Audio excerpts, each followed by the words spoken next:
Shalom. I want to give all praises, honor, and glory to Yahweh, Bahashem, Yahabashai, Bahashem, Rakha Kodash. I want to give double honors to the apostles and elders of Great Millstone, because those are the men who I learned this truth from through the spirit and power of Yahweh, Bahashem, Yahabashai.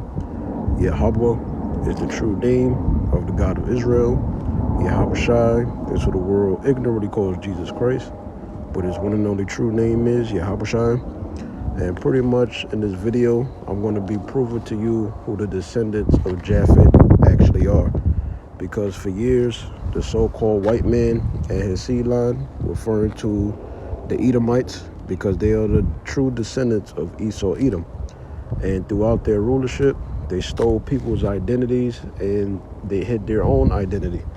But pursuant to 2 Thessalonians, the 2nd chapter, and plenty of other scriptures, they're being exposed. The New World Order is being exposed. Is being exposed that what? That they're the last heathen nation to rule before the kingdom of heaven is set up. And while the Edomites are in rulership, Yahabashai would return back to take them out of power, take them out of rulership, and to deliver his people. All right? So one of the lies that the so-called white man has is that he's an Ashkenazi Jew. Now, when you read in the scriptures after the flood, there was 18 nations that was established. All right? Now, a nation is formed how? By the seed of that particular man. After the flood, which is the first death, the Lord destroyed the earth by the way of water. All right? And through Noah's 3 sons, the earth was repopulated. So out of Noah's particular sons, you have different sect of people, all right, that come from 3 different seeds made up of different tribes. Now, the Edomites, they say that they're Ashkenaz. Now, Ashkenaz, as I'm going to show you, and I'm going to do another video on it, Ashkenaz was the grandson of Japheth. He came out of the seed line of Japheth. The seed meaning the sperm. So your nationality, the culture you're going to take on, all right, your ancestry, your lineage is based off of the seed of your fathers. That's how nations are established. So you cannot be 2 different seeds because you come from one particular man. Any adult that you see is a seed that was grown within a woman that came from a man, that came from his nutsack. All right? So to say you are Ashkenazi Jew, that's 2 different seed lines, because Ashkenaz, when you read Genesis, the 10th chapter, he's a descendant of Japheth. And to be a Jew, that's short for the tribe of Judah. So you can't have 2 cultures. You can't have 2 identities. You can't come from 2 nations. All right, so that's a lie. So in this lesson, I'll be exposing their true identity as well. And to show you that the true descendants of Japheth is the people of the South Pacific Islands. All right, so-called Samoan, Polynesian, Fiji people, people like that. I'll give you a nice list, Lord willing. So now let's get into it. So this is the book of Genesis chapter 10, and we're going to start at verse 1. It says, now these things are the generations. Because what's the synonym for generation? Seed. All right, seed line, nationality, right? Your lineage, your pedigree, your descendancy, your ancestry. All of that comes from the seed of that particular man that you come from. The seed meaning what? The sperm, right? So it says, now these are the generations of the sons of Noah. Because during the flood, 8 people were saved, all right? His 3 children and their wives. It was 8 people in total that were saved. So Noah, right, being a descendant of the sons of God, right, out of that chosen line, right, he had 3 sons. So it says, now these are the generations of the sons of Noah, Shem, Ham, and Japheth, and unto them sons born after the flood, because now the earth had to be repopulated. All right, so let's go into Japheth's actual name to see what it means. Now in the Hebrew, Japheth His real name in the Paleo Hebrew is YAWAM, right? And it says, yep, opened, right? Open because it's going to go back to what? Genesis 9:27, which says that the Lord will enlarge Japheth. Because what land did he give the Japhethites? You know, the so-called, what they call Indo-European people. All of Europe and the South Pacific Islands. That used to belong to the descendants of Japheth, the so-called Aboriginal people. But then they were kicked out of their land. So I read again. So it says Japheth means opened, right? The third son of Noah, whose descendants after the flood settled on the coastal lands of the Mediterranean, spreading north into Europe and parts of Asia. Okay? So that's where the descendants of Japheth settled. All right? That's the portion of land that the Lord gave them, their inheritance, the South Pacific Islands, all of Europe. The descendants of Japheth being the Etruscans. You heard about the story with Romulus and Remus. Those are descendants of Japheth. Those are Japhethites. All right? So you got to understand the Edomites, through a process of time, they pushed them out of these lands, like Australia, New Zealand, Europe, you know, Rome, Italy. That used to belong to Japheth. All right? So it says, and unto them sons were born after the flood. So now, let me go down here. Yep. So it says, verse 2. It says, the sons of Japheth, Gomer, and Magog, and Madai, and Javan, and Tubal. It says, and Meshach, and Tyrus. And the sons of Gomer, Ashkenaz. Okay, so Ashkenaz comes from the seed of Japheth. So you can't be two seed lines. You can't be two nationalities according to the scriptures. So which one are you? Which one would be your father? That's how you determine somebody's nationality. And also, that's the culture they will belong to, based off of the seed of their father. Because with a culture and the seed line, it comes with what? A religious system of belief. All right, customs, how you govern yourself, right? So to say you're an Ashkenazi Jew, that doesn't make sense. It says, and Japheth and Togarmah. All right, then it keeps going into the descendants of Japheth. And the sons of Javan, Elishia, and Tarshish, Kittim, and Donam. By these were the Isos of the Gentiles divided in their lands, everyone after his tongue, after their families, in their nations. Let's read that in the NLT version. This is Genesis chapter 10 and verse 5. It says, their descendants became the sea-faring peoples, right? Because they was also known as what? The sea people, when you do your research about Indo-Europeans, you know, the Aboriginal people, right? The South Pacific Islands. It says, their descendants, referring to Japheth, became the sea-faring peoples that spread out into various lands, each identified by its own tongue or own language, clan, and national identity. All right? So you can't make that up. Now let's start to get into where they were located as proof. Genesis 9:27. It says, and the Most High shall enlarge Japheth. Enlarge him. Meaning what? Give him a big inheritance. Give him a big plot of land, which will be Europe and the South Pacific Islands, right? And them islands off of the Mediterranean Sea. It says, and the Most High shall enlarge Japheth, and he shall dwell in the tents of Shem, and Canaan shall be his servant, right? Let's go into the NLT version, right? This is Genesis chapter 9 and verse 27. In the NLT, it says, may God expand the territory of Japheth, because he gave him Europe and the South Pacific Islands. All right, the islands are for the Mediterranean Sea. That's where he gave Japheth. So that's the Most High enlarging. He's expanding, right? Out of the seed line of Japheth, just like any other nationality, you got a bunch of different tribes, but they all come from that particular man's seed, right? One more time, Genesis 9:27 NLT. May the Most High expand the territory of Japheth. We're going to look at that in the map. May Japheth share the prosperity of Shem, and may Canaan be his servant. All right? Now, let's see how the Most High enlarge or expand them. Right? Now, let me go back. So let's look at that on the map.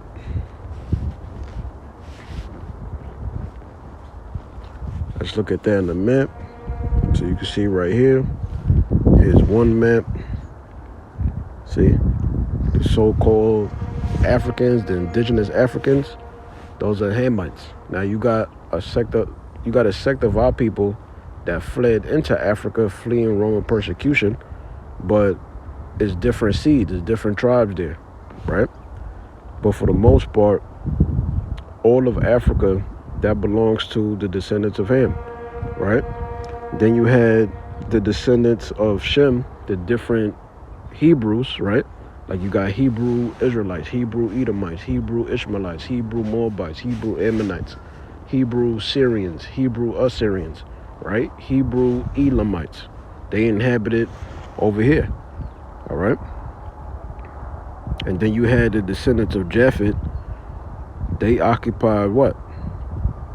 Europe, all right? Different parts of Asia, them different islands over there. See? So this is how the Lord enlarged Japheth. Look, Greece, see? Japheth has all this land. Tarshish, see? So there you go. That's how the Lord enlarged Japheth, by expanding him. So now, let's go back. Let's look at another map, right? See, Table of Nations, Genesis 10. This is what it would look like on the map. See? And you see the names right there.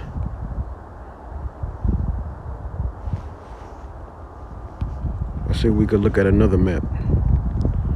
All right, here's an even better one. See? Ham's descendants, they controlled and got Africa. The Hebrews, they got over here, right? And the descendants of Japheth, they got Europe and the different islands of the sea. All right? There you go. So now, let's read this. So I typed in on Google, right? What lands did Japheth? So this is what popped up. Overview. It said Japheth, son of Noah, is considered the ancestor of the Indo-European peoples, with his descendants traditionally associated with regions north and west of Middle East. Today, these areas correspond to Anatolia, which is Turkey, the Aegean/Greek Isles, the Caucasus, Russia, and Southern Europe. Let's go down here. Yep, as you can see here, Anatolia/Asia Minor, modern-day Turkey, including areas settled by Gomer and Meshech, which are descendants that came out of the line of Japheth. It says the Aegean and Mediterranean Isles, right? Greece, Cyprus, which is Kittim, and Rhodes. And then in parentheses, it says Rhodanim, right? It says the Caucasus and Russia. It says southern Russia, the Caucasus region, and areas associated with Magog and Tubal, because the Japhethites originally inhabited that land, but the Edomites, over a process of time, kicked them out of their land and caused them to migrate. All right? So it says Europe and beyond. Generally, regions in Europe extending to the Black and Caspian Seas, and for some, eastward into Persia and India. All right? So it says, according to the Table of Nations in Genesis 10, it says Japheth's sons, Gomer, Magog, Madai, Javan, Tubal, Meshech, and Tyreus spread out, right? Going back to what? Genesis 9:27. The Lord would enlarge or expand the tents, meaning the people of Japheth. He would give them a lot of land, right? It says spread out, particularly in the coastlands of the nations. The ancient historian Josephus linked these descendants to the Galatians, Scythians, Bedes, Ionians, which is Greeks, Iberians, and Tyrakians, all right? And you had Israelites that were scattered amongst all the heathen nations, going back to Deuteronomy 28:64, Acts the 2nd chapter, all right? So let's go down here. All right, so that's pretty much it. It says the specific modern-day countries that match up with each of his son's territories. The biblical significance of his blessing in Genesis 9:27. And then it says a comparison of where his brothers Shem and Ham settled. Let me know. Okay, so that's the AI talking. All right, so you get the point. The Lord gave Japheth a lot of land when you look at the map. Now let's keep it going. I typed in on Google, what lands today did Japheth live in? Let's see what pops up. So this is the AI overview, right? It says according to biblical tradition, Genesis the 10th chapter, and historical interpretation, Japheth is considered the ancestor of Indo-European peoples, inhabiting the northern and western regions of the ancient world. His descendants populated the Aegean Sea, Greece, Anatolia, which is Turkey, the Caucasus, and the Caspian Sea / southern Russia areas, stretching from Europe to the Black Sea. All right. It says, yep. So, I mean, I pretty much went into that already, but I'm going to read it again, though. It says, here's a breakdown of the regions associated with Japheth's descendants, often referred to as the Isos of the Gentiles. Greece and Aegean, which in parentheses it says Javan, right? It says Ionia, which is Western Turkey, and the Greek Isos, right? It says Anatolia / Turkey, Tobol / Togarmah. It says Tyrus / Ammonius Mountains in Armenia. It says the Caucasus / Black Sea. Then it says the original Magog / Gomer, right? It says areas north of the Black / Caspian Seas, often associated with Scythians and Georgia. It says Europe, Gomer / Ashkenaz, regions associated with the Cimmerians, later spreading to Germany, France, Spain, and the British Isles. All right. It says Iran / Madai, the Medes in northern western Iran. All right. So, you know, that's the point. Even scholars would agree with what the scriptures are saying and what I'm saying through the Holy Spirit. So I typed in on Google, right, what people are descendants from Japheth today? AI overview. Based on traditional interpretations of Genesis, the 10th chapter, Japheth's descendants are generally identified as the Indo-European Caucasians peoples, right? It's not talking about the so-called white man. It's talking about the Aboriginal people, all right? Those are descendants of Japheth. Yes, they're dark-skinned, all right? But being dark-skinned, that doesn't mean that everybody's the same. Because when you read the scriptures and when you look at them regions, everybody had skin color except for one particular seed you read about in the scriptures, which ultimately it would be the Edomites, all right, which is the so-called white man in Zebulon.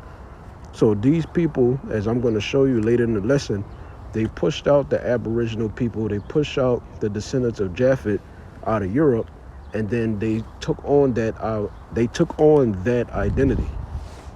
They took on that identity. And that's what they do with all nations. They did it with the ancient Egyptians. When you hear the story about so-called white Egyptians, Cleopatra, those were Greeks under Ptolemy Soter, all right, that went into Egypt and they started to keep their customs and copy their style, their culture. They did that with the Israelites today, calling themselves Jews. And then they say that they're descendants of Ashkenazi. So this nation, the nation of Edom, the so-called white man in Zebulon, they're known for stealing people's identities, all right? So continuing on, it says covering populations across Europe. This is where the descendants of Japheth dwelt at, parts of Asia, and through later expansion, going back to Genesis, right, 9-27, it says North America, like Hawaii and places like that. It says key ancestral lines include the Greeks, right, the original Greeks. Continuing on, it says Romans, Slavs, Celts, Germanic peoples, and Iranians, which says Persian/Medes, which we know that the Medo-Persian Empire, that was a joint empire between the Medes, which would be descendants of Japheth, and the Persians, which is the modern day Iranians, all right, descendants of Elam. So continuing on, it says key specific groups traditionally traced to Japheth's sons include, right, Gomer, associated with Selks, Welsh, Pits, Sermanians, right, Pygranians, probably pronouncing that wrong, but you see how it's spelled, and Germanic peoples. It says Magog, often linked to Scythians, Slavs, Russians, Bulgarians, right, Goths, and Magyars, right, Hungarians. It says Madai, associated with the Medes. It says Persians, Iranians, Afghans, and peoples of India, right? But the people of India are descendants of Elam, all right? Even when you read in the scriptures, in the book of Esther, I think it's Esther, the 8th chapter, either Esther, the 8th chapter, or Ezra, the 8th chapter. I forget. I think it's Esther, though. But when you go to chapter 8, it literally tells you where that particular Elamite king, where he was ruling at, and it was in India, all right, because that belongs to the inheritance of the Elamites. So continuing on, it says Javan, associated with Greeks, Ionians, Romans, and Romance-speaking people, the original Italians, Spanish, French. It says Tubal, Meshach, and Tyras, frequently linked to groups around the Black Sea, including Jordanians, right, Armenians. It says Circassians and Thracians/Etruscans, right? So there you go. So that's it with that. Now let's read a little bit about this, right? My signal's a little slow, right?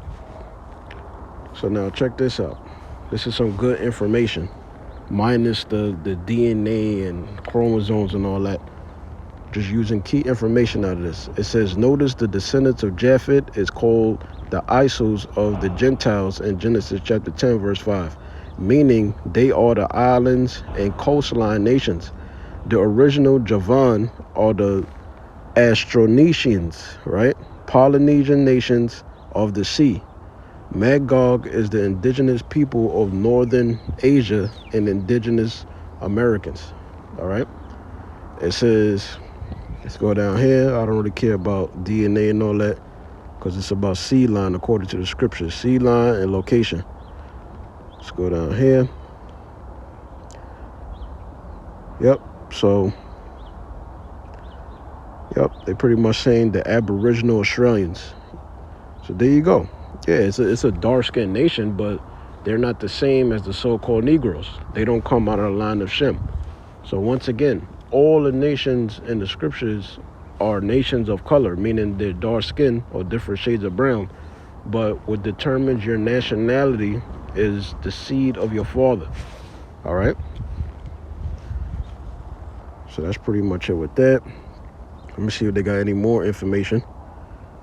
Let's go down here. Just using it for the information. Yep. See, it says Magog, the Inuit, indigenous Siberians, indigenous people of Russia, indigenous Americans, right? Let's go down here. It says the Greenland people with Siberian roots. Yep. Gomer, the indigenous people of Central Asia. Yep, there you go. Javan, It says the Java people of Indonesia, the tribes of the Philippines, Guam, Micronesia, Polynesia, the Sea peoples, right? Tubal, indigenous tribes of Turkey and Central Asia. It says Meshech, the original inhabitants of Georgia connected to the Turkic people and indigenous Central Asians. It says Tyrias, inhabitants of South Sea, Melanesians, Australian Aboriginals. Okay, so now let's read this.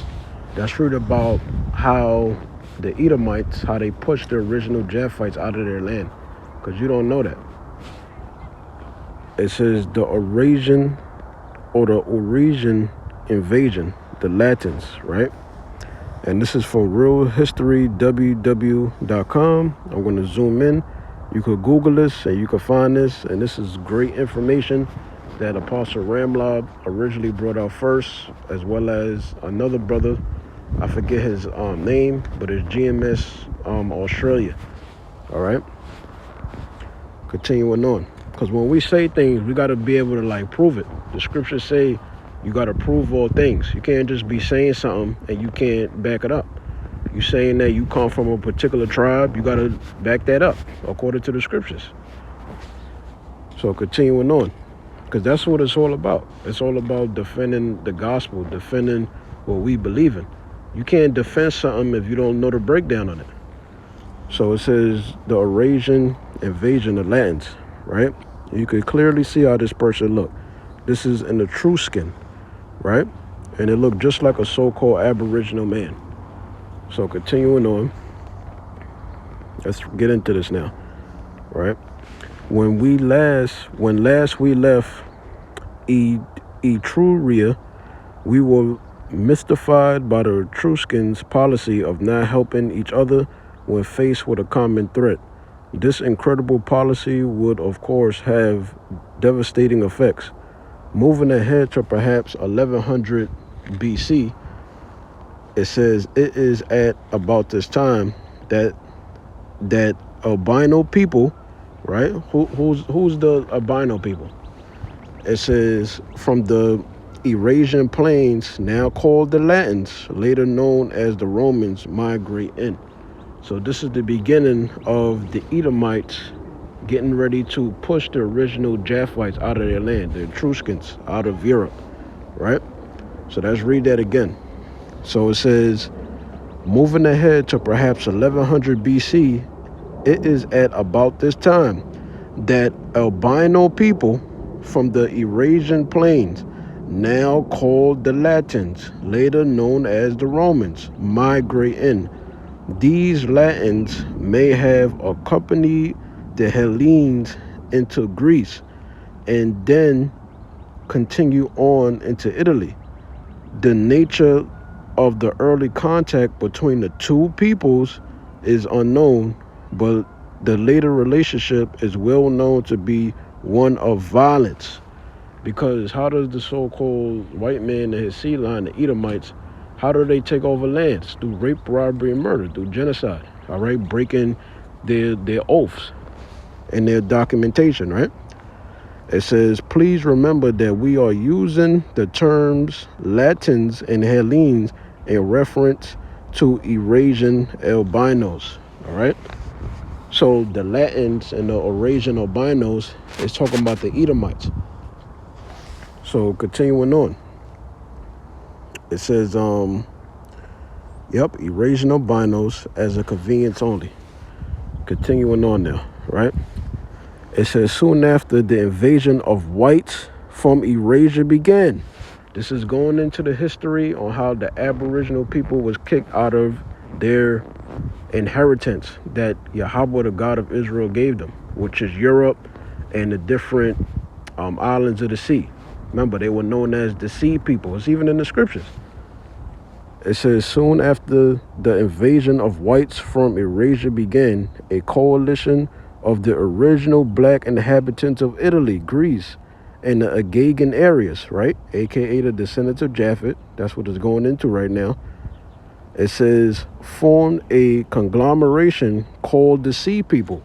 Didn't the scriptures identify the descendants of Japheth as the Sea People because they operate the islands of the Mediterranean Sea?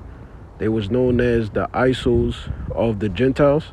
The Lord said he would enlarge the tents of Japheth because he would give them all of Europe and the Caspian and Black Sea islands.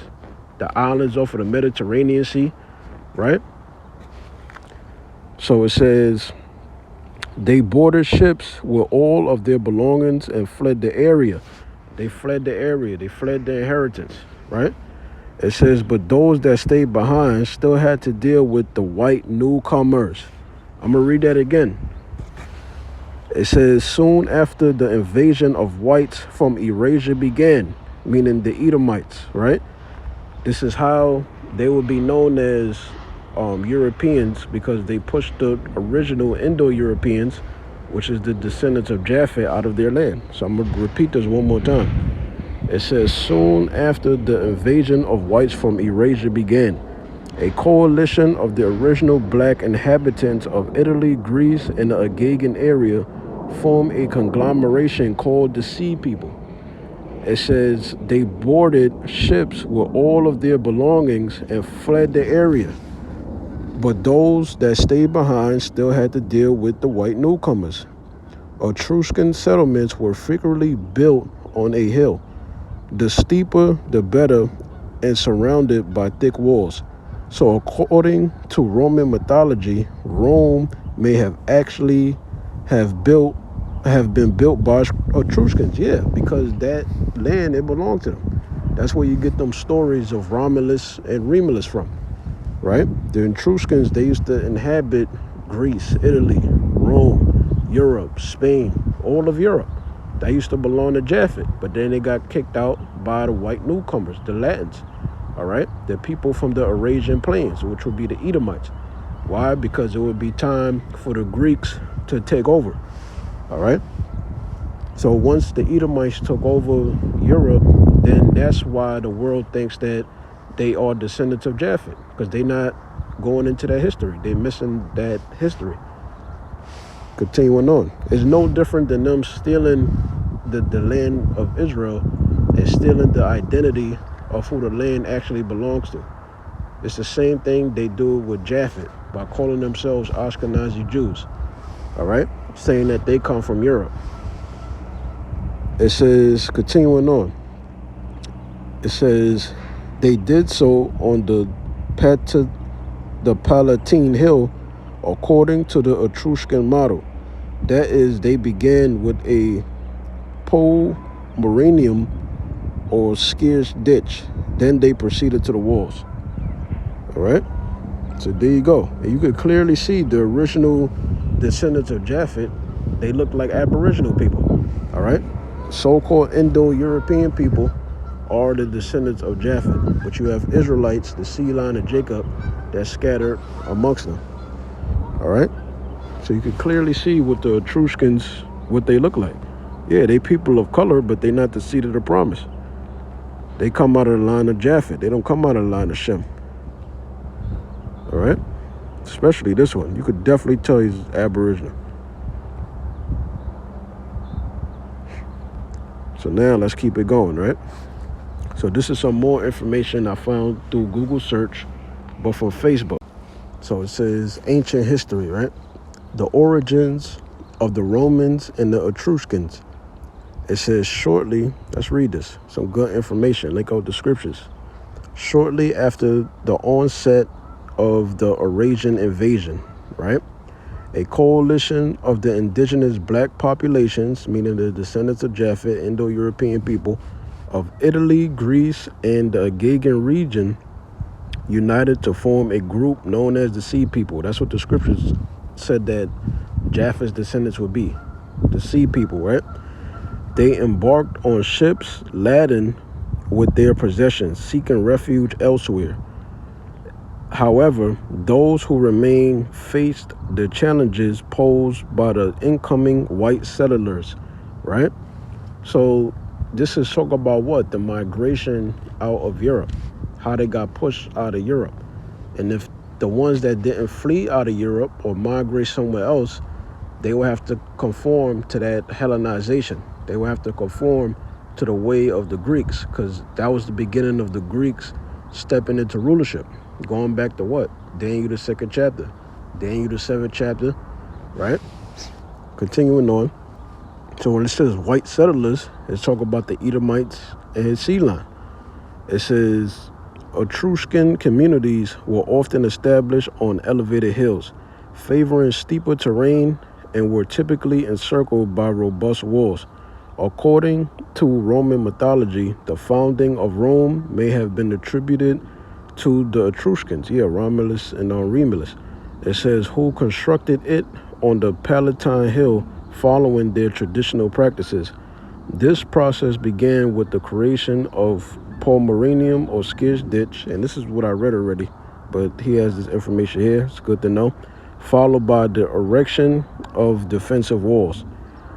It says, were the original Romans of black descent. When they say black descent, they just mean a nation of color, which the descendants of Japheth, they were people of color, but they were not so-called Negroes. So we got to establish that. That's a different sea line.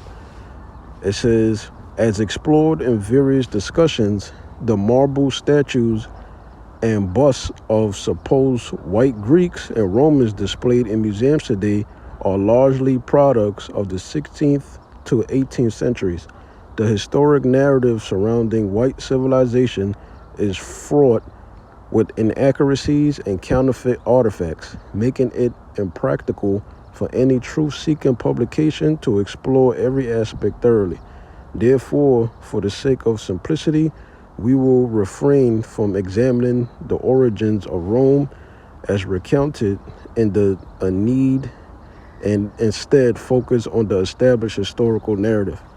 All right, and then as you can see right here, it says the first Romans were black people called the Etruscans, which is absolutely true. All right, yeah, they people of color, but they just not the seed of the promise. But the Edomites, they stole their identity, they stole their inheritance, and the Lord is going to give it back to them in the kingdom of heaven. He's going to set everything back in order, because the scriptures say in Acts the 3rd chapter, when Yahushua returns back, he's going to restore the restitution of all things. So there you go. All right. So now let's get into how the Greeks, they took over, the Greeks being the Edomites, the so-called white man in Ceylon, how they took over Europe. All right, so let's read about Philip II of Macedon, because as the Greeks started to rise into power, pursuant to Daniel the 2nd chapter and Daniel the 7th chapter, they started to push the original inhabitants of Europe out of their inheritance that the Lord gave them, which is the Japhethites and their descendants, right? So I went on Google, I typed in Philip of Macedon kicks out Japheth from their land. Let's go down here, right? It says expulsion of Greek colonists. In 348 BC, Philip conquered the Chalcidice Peninsula and destroyed 32 Greek cities, including thus selling the inhabitants into slavery and settling the land with the Macedonians. It says Thessaly and central Greece. He defeated the Thessalonians, I'm probably pronouncing that wrong, but you see how it's spelled there, at the Battle of Crocus Field in 356 BC, and later conquered Pherae and Magnesia, right? It says Thracian and Larian companions. He defeated the Larians in 358 BC, taking control of inland areas up to Lake Ohrid. He also conquered the Thracian city of Emopia in 342 BC. So the reason why I'm reading this is because as the Greeks started to come into power and make their dominance known through the planet Earth, because it's the time of the Gentiles. So every nation gets taken out with an act of war. So Philip the Macedon, which is Alexander the Great's father, he laid down the blue work. Then his son Alexander the Great will pretty much pick up where his father left off, right? It says, let's go down here. So that's pretty much it with that, all right? So Japheth, they started to migrate out of their land and leave because they didn't want to conform to the Greeks. The Greeks, which would be the Edomites, that's taken over their land, and then would be known as the Greeks because they was in that land of the original Greeks. No different than prophecy today concerning Ezekiel the 38th chapter. It refers to Magog, but it's not referring to the actual descendant of Japheth. It's referring to the people that inherit the land of Magog, which is the Russians, which is Edomites. All right, let's read this. So I typed in on Google, Alexander the Great, how he took over Greece.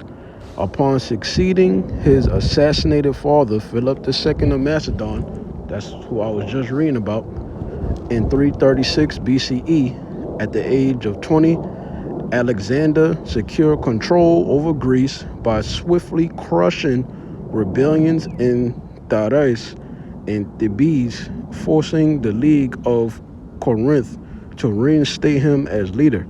He maintained authority through swift, brutal military action, consolidating Macedonian hegemony before launching his campaign against Persia, right? It says key steps in taking over Greece, eliminating rivals.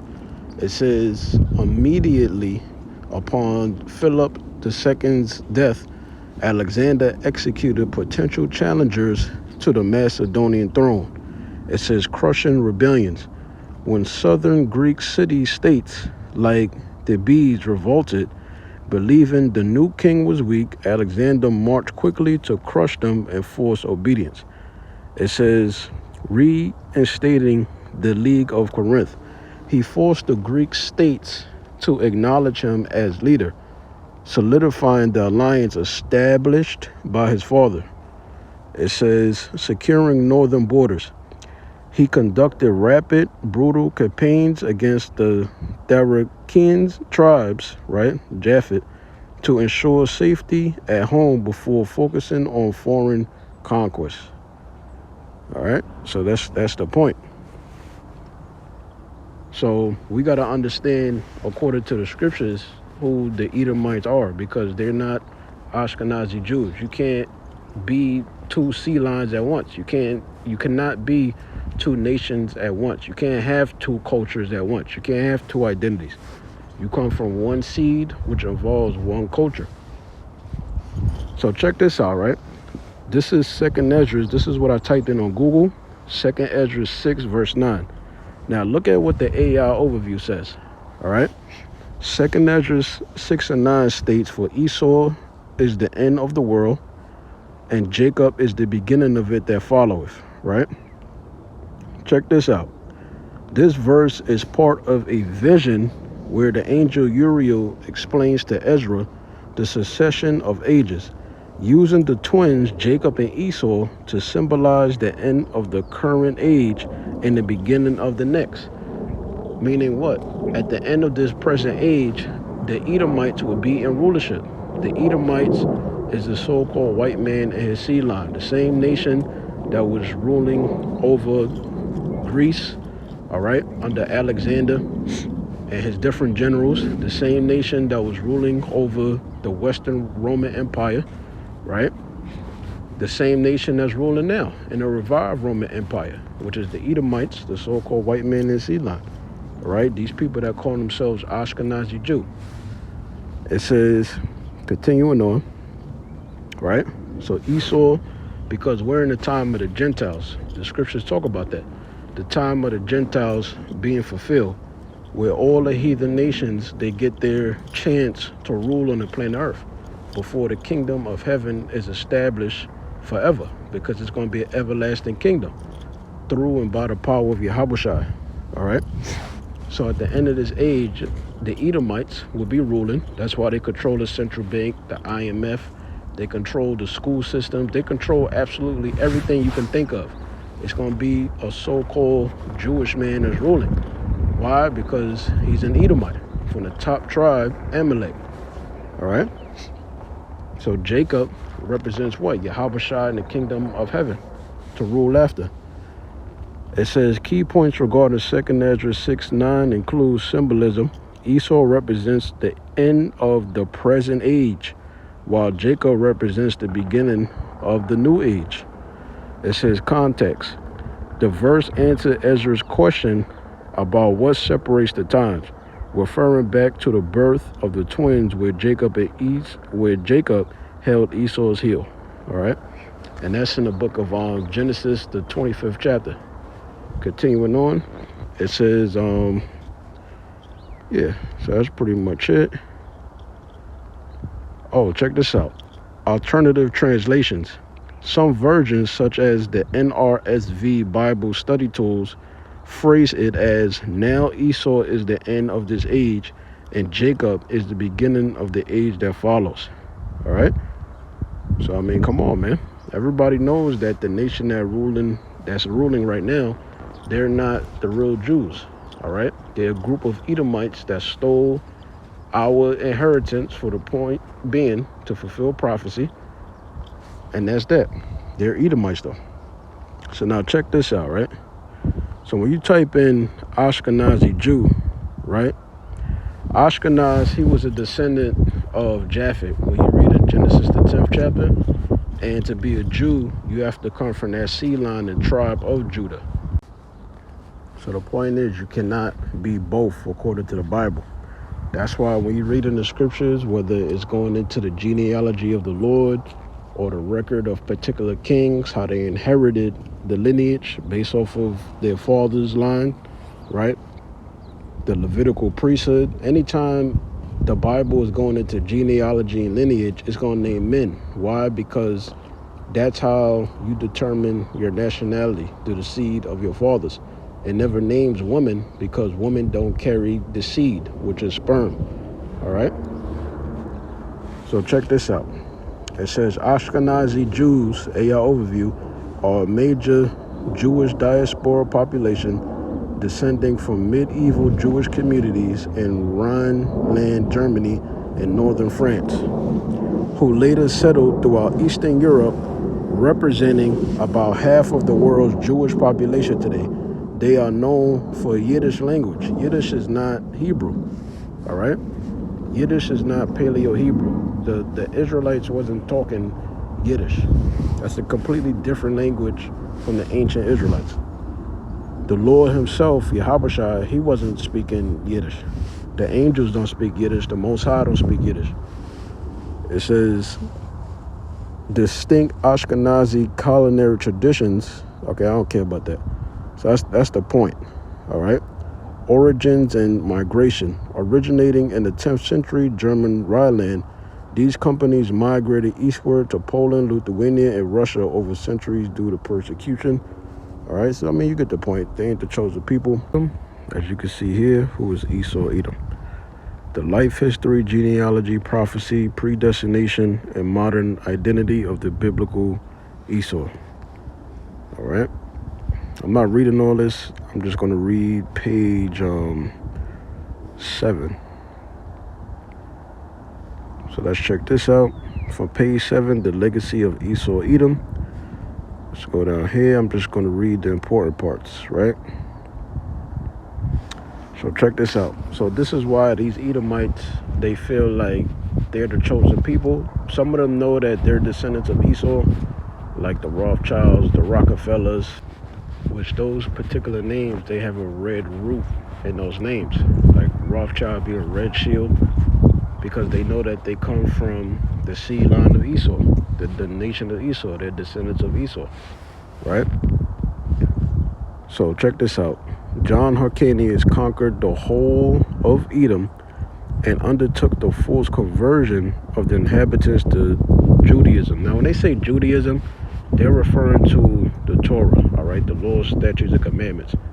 So John Hyrcanus, he forced Edomites to convert to keeping the law, statutes, and commandments. That doesn't make them the seed of the promise, but he forced them to do that. Because anytime a particular nation wins in war, the losing nation has to adopt that other nation's culture that they lost to. They got to abide by their rules and regulations, how they live, their way of life, right? So this is why generations down the line, you had Edomites that really believe that they're the actual descendants of Jacob, right? It says, let's go down here. Okay. It says origin of the Jews. This is page 9 now, right? It says, yep, the origin of the Jews. The Jews of today fall within two main types, the Sephardic Jew and the Ashkenazi Jew. The Sephardim are also known as Spanish Jews and constitute about 5% of the Jews in the world. The Ashkenazim are the East European Jews, which were found in Poland, Russia, Germany, and Western Asia. This group of Jews make up 90% of the so-called Jews in the world.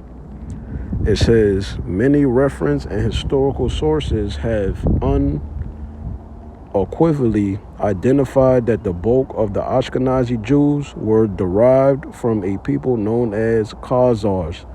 All right.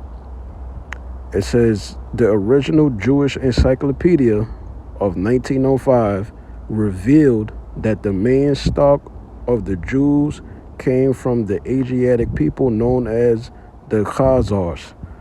All right, there you go.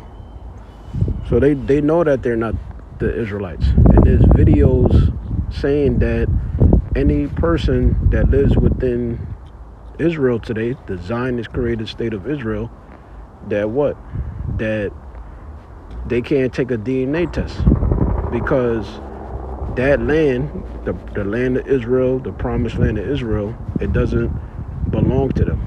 All right, that's not their inheritance. All right, now skipping to page 11. It says, let's go down here. It says, third paragraph, as the Khazars left their homeland of Khazaria, it says, and migrated north and west, they lost their name and became known as Jews. So the people today, they're Edomites, right? The so-called white man, they're sea line, but they are descendants of the Khazars, all right? They have no inheritance rights to inhabit the land of Israel today. They only did that because the Lord had to fulfill prophecy in Ezekiel 36:5, which I'm going to show you through the Balfour Declaration, all right? Their Yiddish language and alphabet is not that of the Israelites. They say Phoenician Greek style, but an amalgamation of Aramaic, which Aramaic is not Paleo-Hebrew, all right? The Israelites, they started speaking Aramaic during the Babylonian captivity, or the Assyrian Hebrew, right? Medieval German, Slavic, and Russian dialects. It says, the best historical evidence, therefore, shows that the Jews are not descended directly from the Israelites. Remember, Jacob name changed to Israel of the Bible, but derive much of their ancestry from the Khazars. The Khazars are also of Edomite stock, and both stocks make up the present-day Jews. All right? So there you go. According to the Jewish Encyclopedia, the original stock of the Khazars came from the land of Edom. And the Jewish Encyclopedia, if I'm not mistaken, the 1925 edition, it tells you that Edom is modern Jewry, meaning the current world system is under the Edomite system, the Edomite authority. So that's it with that. Now let's read about King Bulin, right? The Khazarian king, Edomite king, right? It says, it's a little blurry, but I'll read it. And you can also find this on Google Images. Just type in King Bulin 740 AD, right? It says, I am King Bulan, the king of Khazaria, a land locked between the Black and Caspian Sea, which that's where the Japhites, that's where they would dwell at as well, right? Today occupied by Georgia, but also reaches into Russia, Poland, Lithuania, Hungary, and Romania. In 740 AD, my Khazarian people felt vulnerable as we had Muslims on one side and Christians on the other side, and thus consistently feared attack from either side. My people were pagan, which made us ripe for invasion by those who wished to convert us. It says, if we convert to Islam, we would risk attack by the Christians, and if we convert to Christianity, we would risk attack by the Muslims. It says, I came up with a genius idea. We all converted to Judaism. It says, because Jews had good relations with both Christians and Muslims, predominantly in matters of trade, our race represents 98% of all the Jews on the planet. We have no blood connection whatsoever to the Holy Land. Many of us speak the Khazarian language of Yiddish, totally different to the language of Hebrew, which is Paleo-Hebrew, the Lashon Kodash. All right? So the modern day Jews are descendants of the Khazars. Let's read this. So this is proof of the conversion. I typed in, because I already did videos on this in the past, the second two letters, King Bulan, right? AI overview. It says the second two letter, also known as the Cambridge document discovered in the Corraro Geniza, provides a distant, somewhat legendary account of Khazar conversion to Judaism. And once again, when they say Judaism, they referring to the Torah, right? So the second two letters is a legendary, meaning it's a rare document that shows the Khazars converted to keeping the Torah and what they call Judaism, all right? So this is physical proof that they're not descendants of Japheth. They're not descendants of the ancient Israelites. The true Israelites is the so-called Negroes, Hispanics, and Native American Indians. Our seed line makes up the 12 tribes of Israel. There's so much proof out there, all right? See, this is a thing based off of faith, but what confirms everything is things like this, the second two letters. So it says, the Khazar conversion of Judaism differing from the version found in the Khazar correspondence. While King Joseph's letters mention a king named Bulan, the secular letter does not use this name, instead identifying the leader of the conversion as Sabril. All right. It says, here are the key details regarding the secular letter and King Bulan / Sabril, right? Identification of the king. It says the secular letter names the converting monarch as Sabril, while some scholars identify Sabril and Bulan as the same person, with Bulan perhaps taking a Hebrew name upon conversion. The name Bulan is absent from this specific document. The conversion narrative. The letter describes Sabril as a letter with partial Jewish ancestry who, encouraged by his wife Rock, it says, returned to Jewish traditions and convinced his people to convert. All right, so there you go.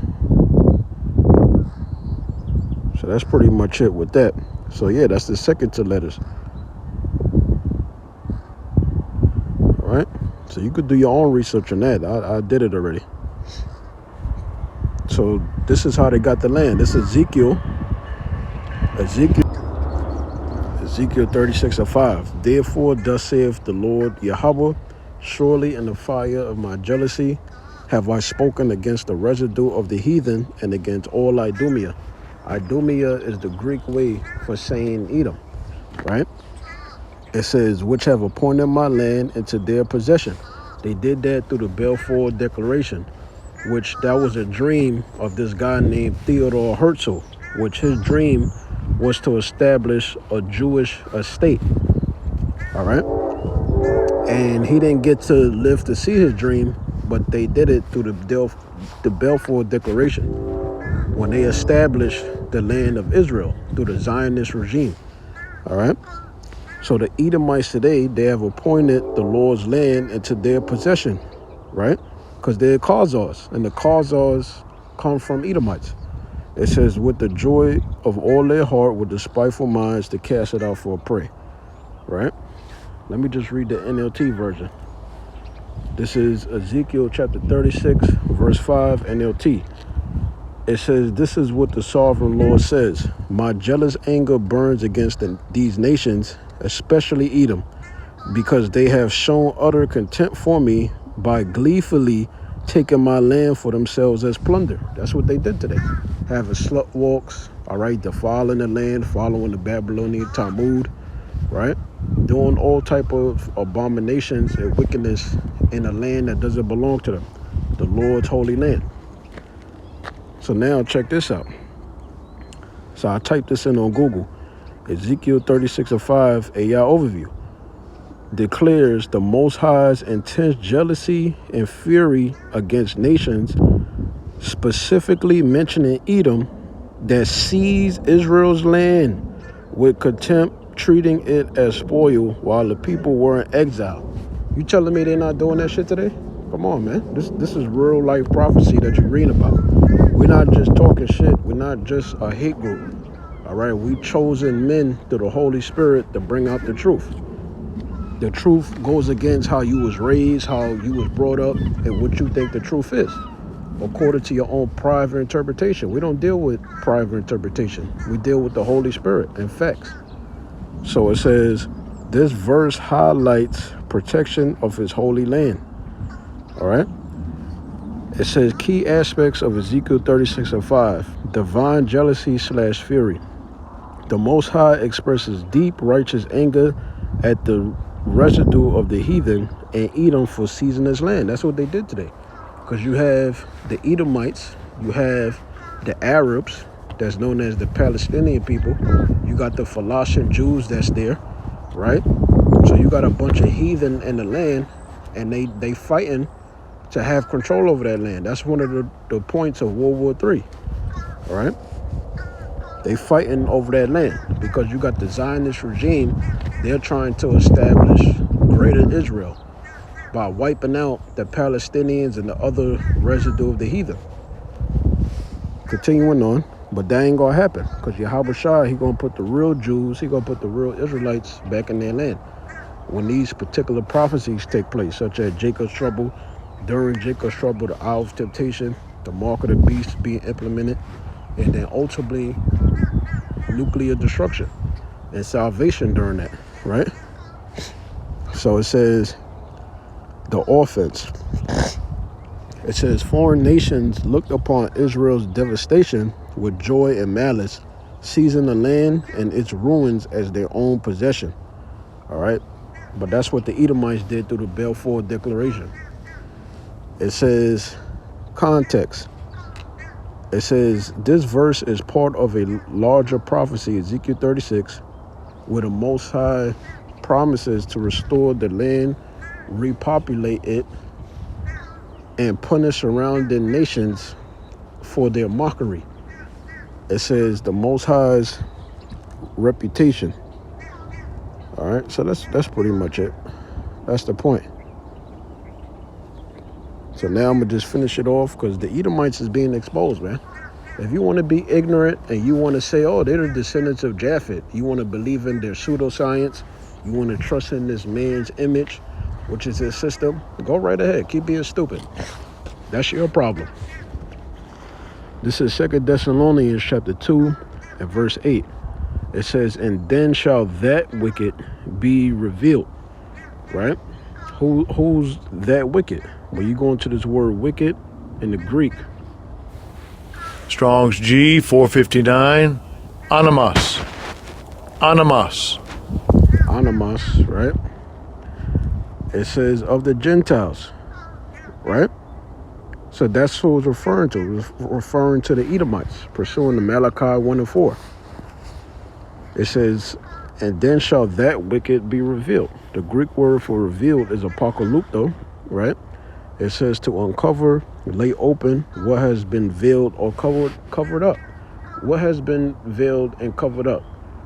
This man's identity, who he really is according to the scriptures, that he's not a descendant of Japheth, all right? That he indeed fact is a descendant of Esau Edom. So it says disclose, make bare. What? His New World Order agenda of covering the truth ultimately, right? Telling the world who he is and what his plans is according to the scriptures.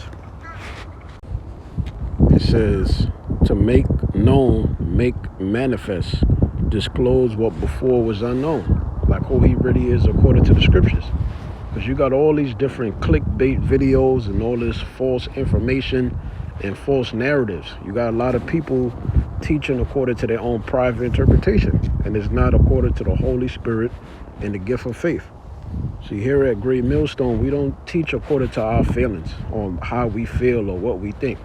We teach according to faith and fact, all right? So this man is exposed, his true identity. You cannot be an Ashkenazi and a Jew. That don't make sense. That's stupid.